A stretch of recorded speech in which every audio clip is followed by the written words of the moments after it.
Donald ট্রাম্পের প্রস্তাব খারিজ করে দিলেন ইউক্রেনের প্রেসিডেন্ট ভ্লাদিমির জেলেনস্কি। রাশিয়ার নাম না করেই জানিয়ে দিলেন দখলদারদের জমি ছাড়বে না ইউক্রেন। শুক্রবার ট্রাম্প জানিয়েছিলেন রাশিয়া এবং ইউক্রেনের শান্তি চুক্তিতে অন্তর্ভুক্ত হতে পারে জমি ছাড়ার প্রসঙ্গটি। সেক্ষেত্রে রাশিয়াকে কিছু এলাকা ছেড়ে দেবে ইউক্রেন। তবে শনিবার জেলেনস্কি স্পষ্ট করে দিলেন যে এই প্রস্তাবে সায় নেই তার। শনিবার ভিডিও মাধ্যমে একটি বক্তৃতায় জেলেনস্কি বলেন, আমাদের বিরুদ্ধে কোনো সিদ্ধান্ত নেওয়া হলে কিংবা ইউক্রেনকে ছাড়াই কোনো সিদ্ধান্ত নেওয়া হলে তা শান্তি প্রক্রিয়াকে বিঘ্নিত করবে।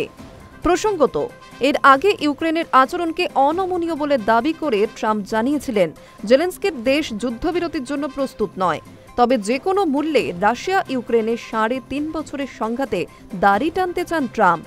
সেক্ষেত্রে আরও দুটি দেশের মধ্যে যুদ্ধ থামানোর কৃতিত্ব দাবি করতে পারবেন আমেরিকার প্রেসিডেন্ট।